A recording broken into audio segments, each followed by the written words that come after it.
Hey y'all, welcome to the White Buffalo Story Series Part 6. Today will be the last video in this series for now. Today's video is going to catch us up to date with what this next season looks like for us, and is going to kind of give us the whole picture so far of the story that God has written in our lives. You know, He, after we got married, gave us the most beautiful gift that we discovered our love for renovating together, and we discovered that it really bonded us together, and He has used that over these last 7 years to send us on an adventure where we have renovated houses and sold them to pay off our enormous amount of college debt that we started with. And through that, He has given us a passion for the marginalized and oppressed. He has given us a vision that all of this journey He sent us on is about more than just our debt journey for our benefit, that He's going to do some big things with that in our life going forward. And we don't know what all of that looks like yet, but we know the next step, and we're super excited about that. Today, I am going to talk about how the journey to selling the Buffalo Bungalow, and then where are we headed next. Last week's video was huge, y'all. If you haven't watched it, please watch it. It is the most, I think, purposeful thing I've ever done on the blog, ever. Last week's post alone. And it was radical, and I know that. And I was so hesitant to post it because I know that not everyone's going to receive that well. I totally get that. You know, there's a time in my life I would not have received that message well, and I recognize that fully. But it's so cool to see that even though I felt so hesitant about that, God kept saying, no, share it. This is the direction I've sent your family on. This is the direction I'm sending on the blog on, and I need you to be faithful and not be fearful. I need you to step forward in obedience and share this and see what happens. And y'all, it's been amazing. I know I lost people last week. I fully recognize that, but I have connected with so many of you in a more real way than I ever have in my 3 years of blogging. I have gotten more comments and emails about last week's video than anything I've ever done, and I've had more real gospel-centered conversations that matter with so many of you. I've made friends this week with so many of you who resonated with last week's story and wanted to share your story with me, and I'm thankful to be going forward with like-minded friends I've connected with that I can keep in touch with. So it's so cool to see that just one weekend God had a purpose in me sharing that video, even though it was so scary. And so, as you can tell from last week's video, we are on fire. We are so excited about all that God has done in this last year and a half. It was a year and a half ago that we finished renovating the Buffalo Bungalow and realized that we had to sell it. That as perfect as it was, we were still enslaved to debt, and this beautiful dream home for our family didn't take that stress away, right? It didn't. It didn't fix our problems.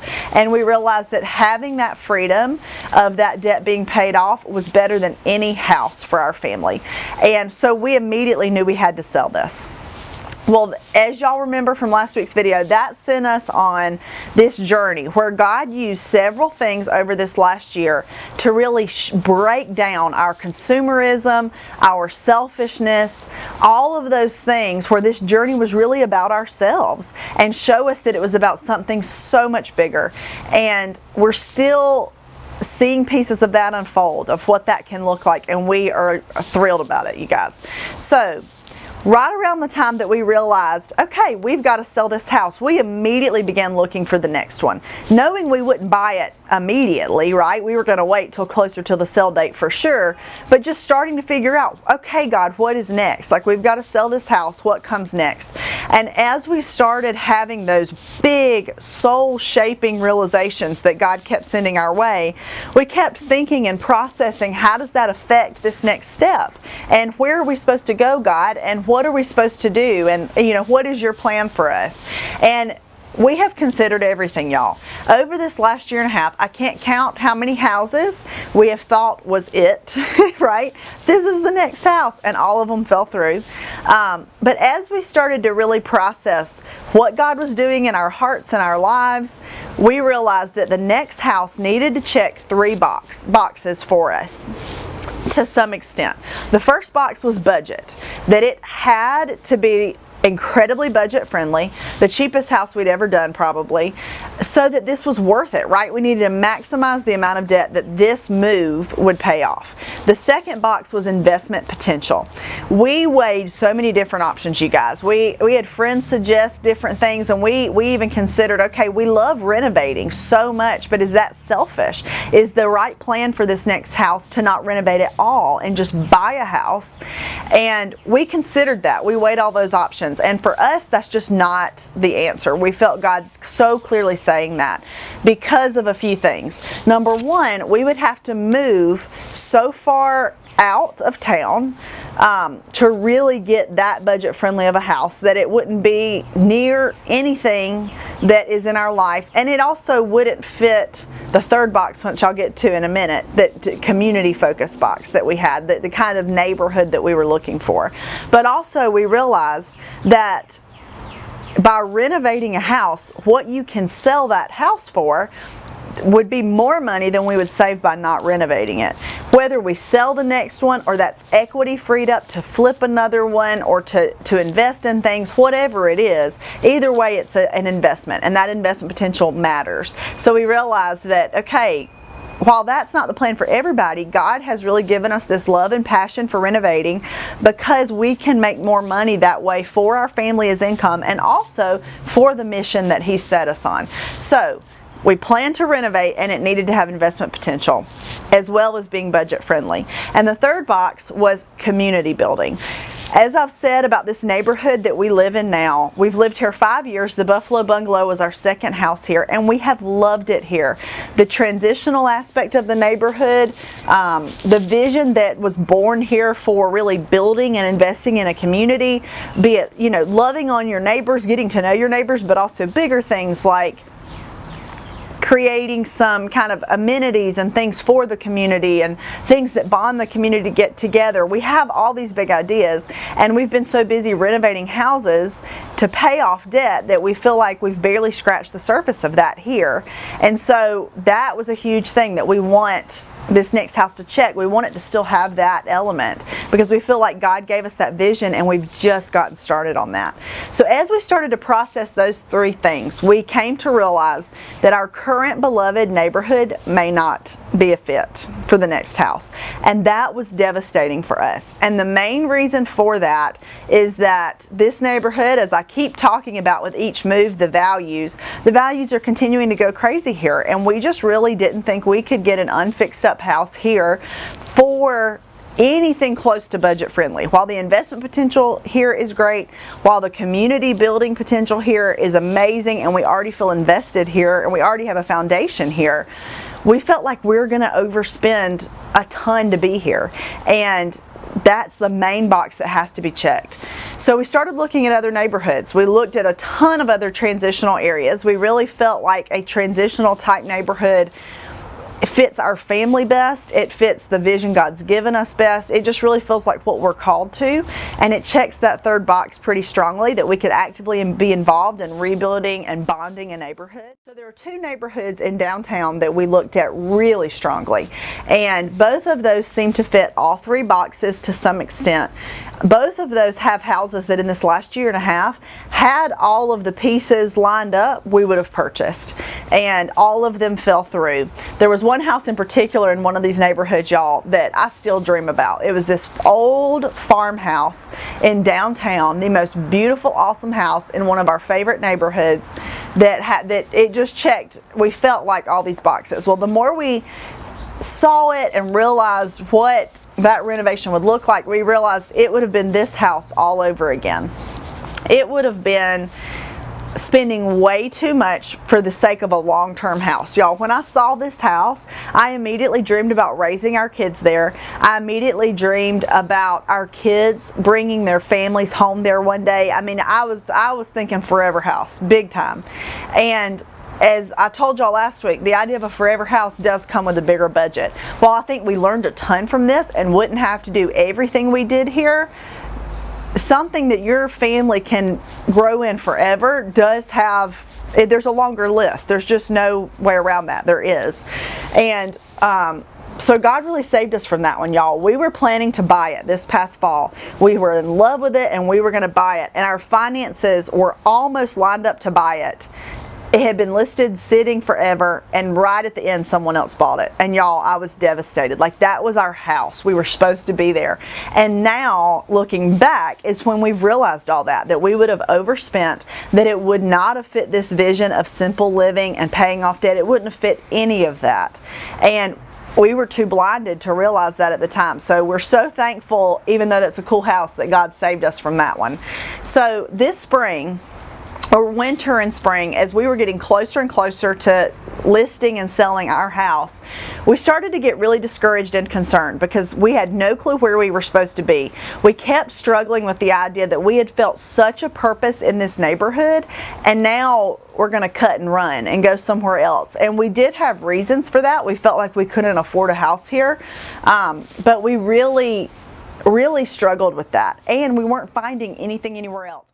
So beginning of March rolls around, and Dax is due in a month, and we were hoping to sell our house in April or May, and we had zero prospects, y'all. I started getting so stressed and so down and just feeling like, God, you have told us this is the answer.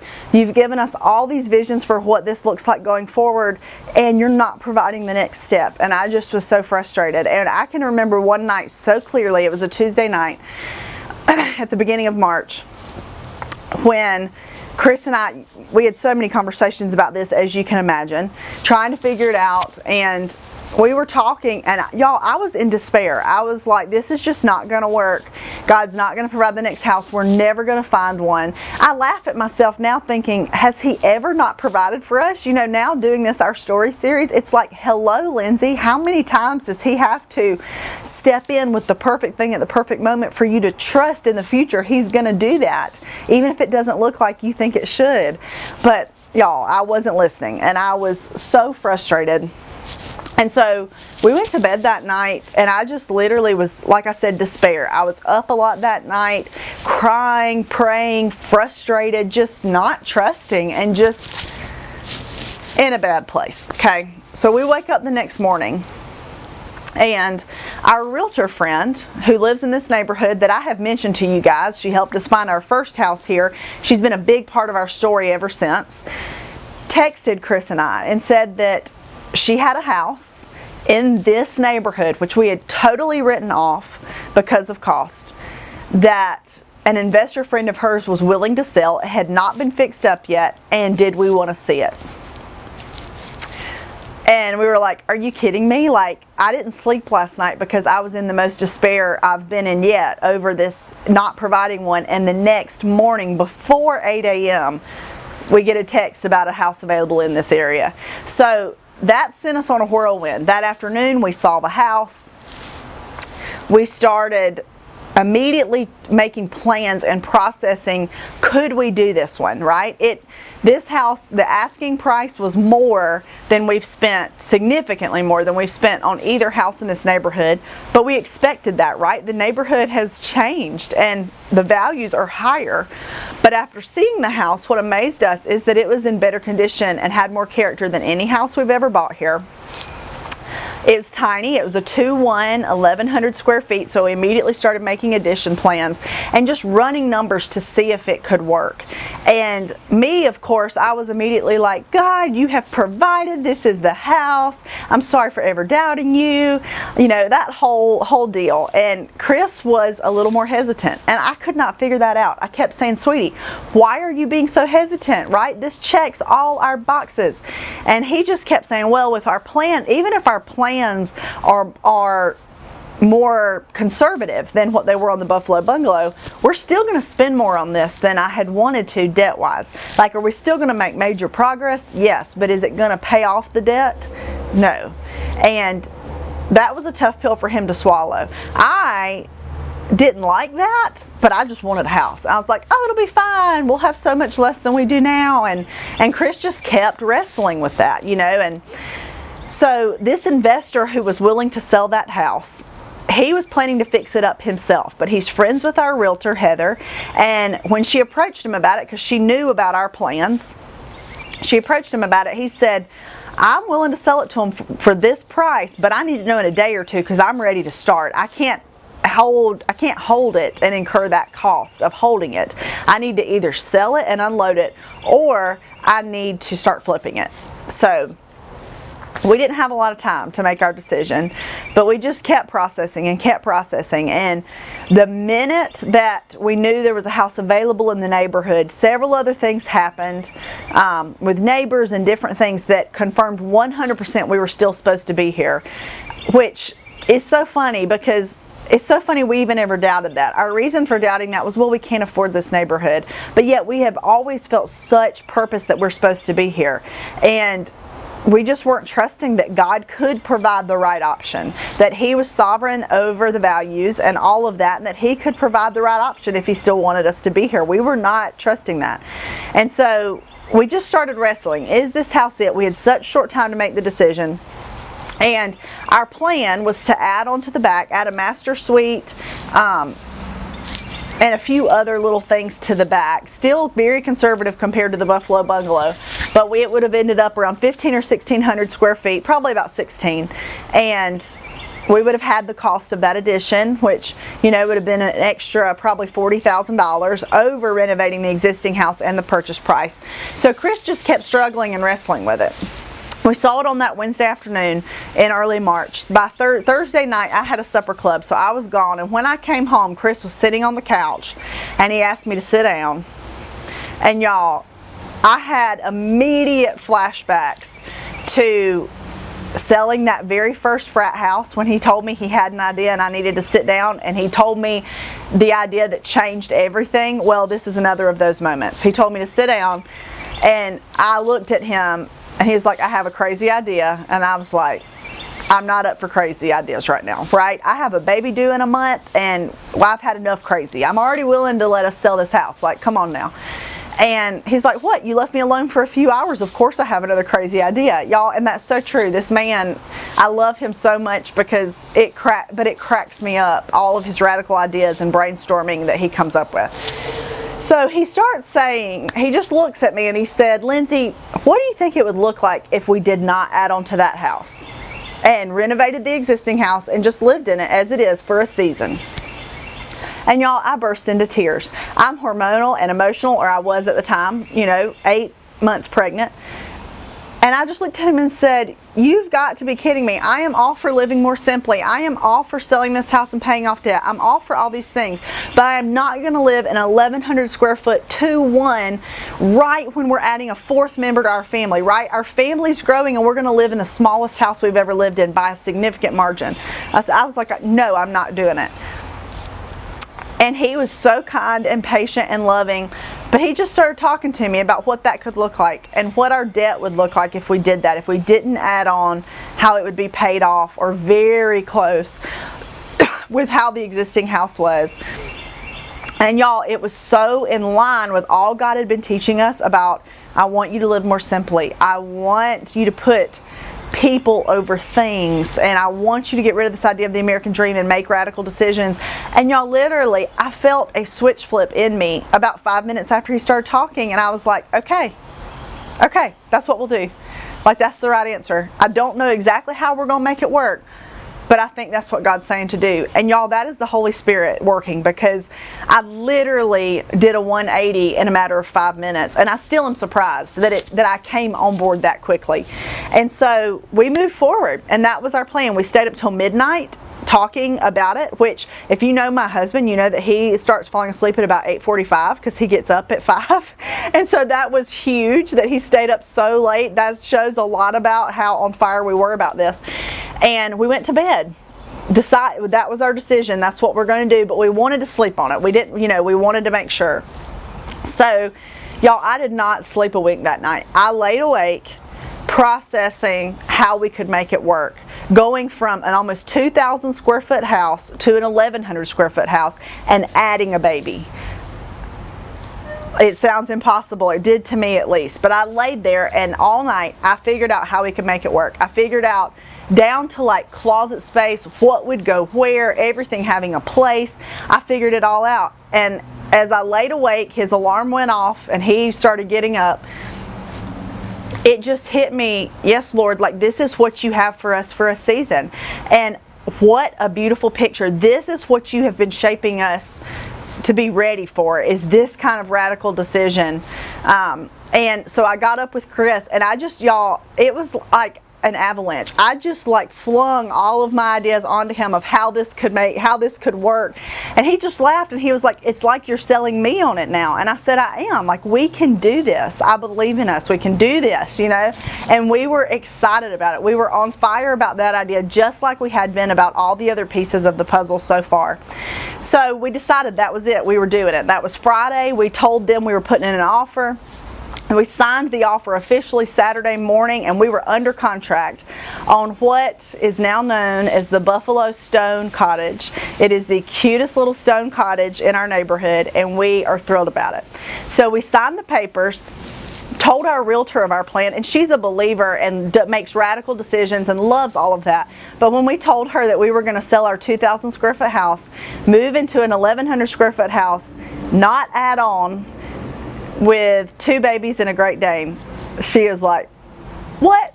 Are y'all crazy?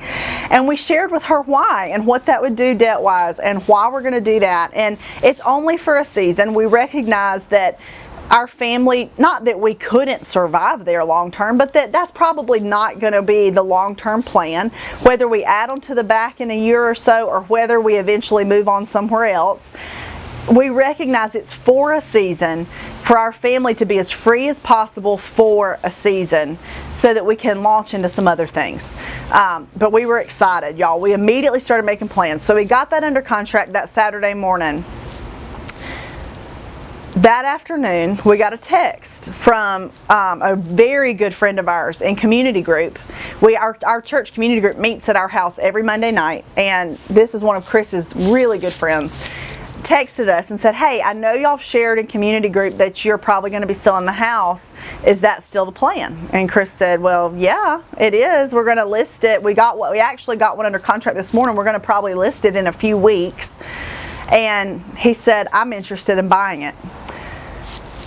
And y'all, we were stunned. Like, are you kidding me? Like, we got this house under contract this morning, and within hours, God, you've provided a potential buyer. Well, long story short, our friend saw the house, put in an offer, and we were then under contract on the Buffalo Bungalow without ever having to list it. And we just were blown away. Like, every house, God has provided just the right buyers and just the right people at just the right time. We officially closed on the Stone Cottage on April 13th in the afternoon, and Dax was born on April 14th. Talk about cutting it close, right? But the amazing thing about that God did is that all of the plans were made before Dax was born, which was our goal, because that's my big part, is making all of the plans. And while there's still little decisions to make now, the bulk of it was done. And I had so much fun doing that leading up to him coming. Then he came, and I've been able to just really focus on him. But the little remaining decisions and picking details and things like that has been awesome for me during night feedings and all that. I thrive on having a project. So while that would stress a lot of people out, for me, I've done way better in these newborn days having something to focus on, especially because the foundation was laid so much with plans already.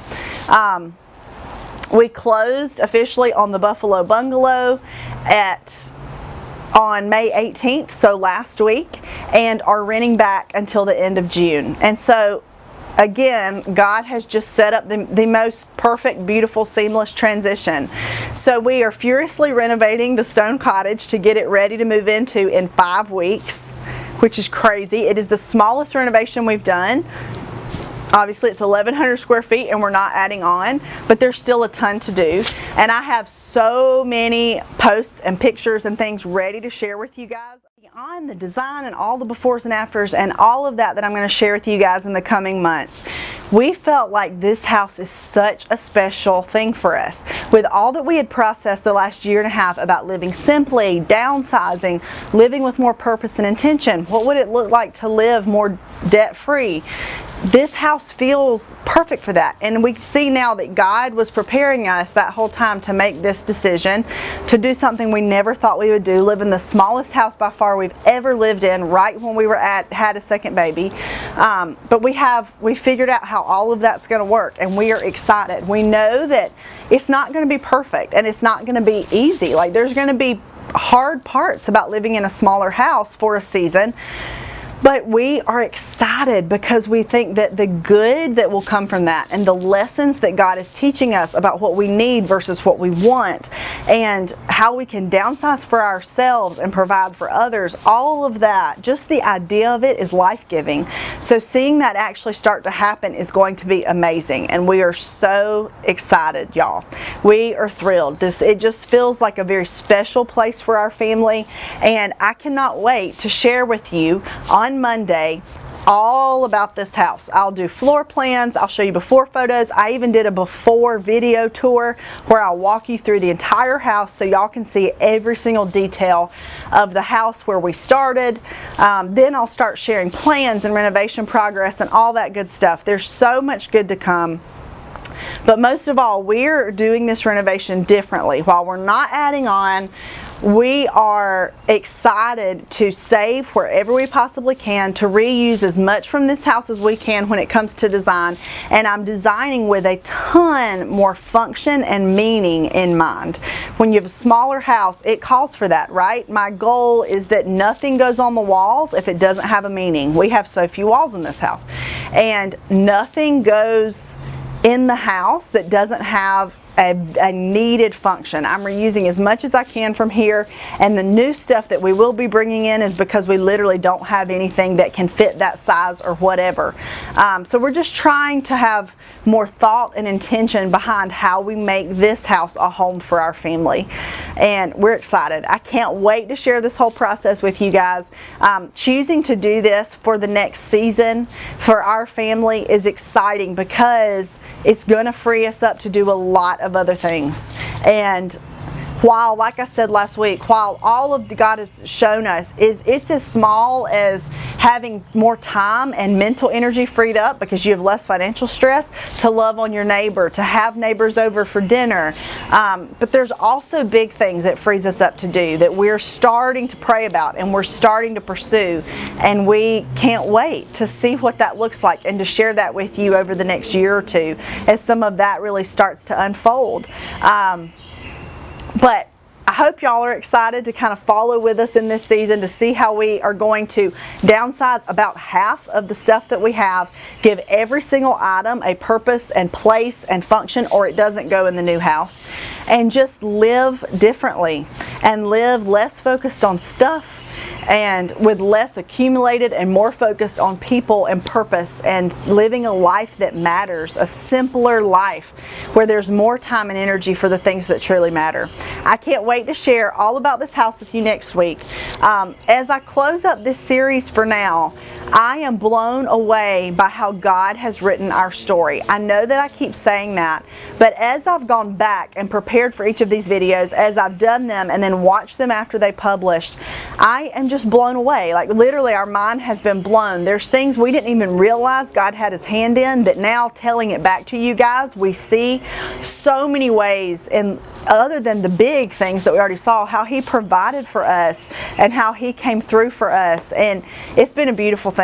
And so as I close this out, I would love to challenge you guys to do a couple of things that have meant the world to us through this. If you have never sat down and journaled out your story or written it out so that you could see it, please do that.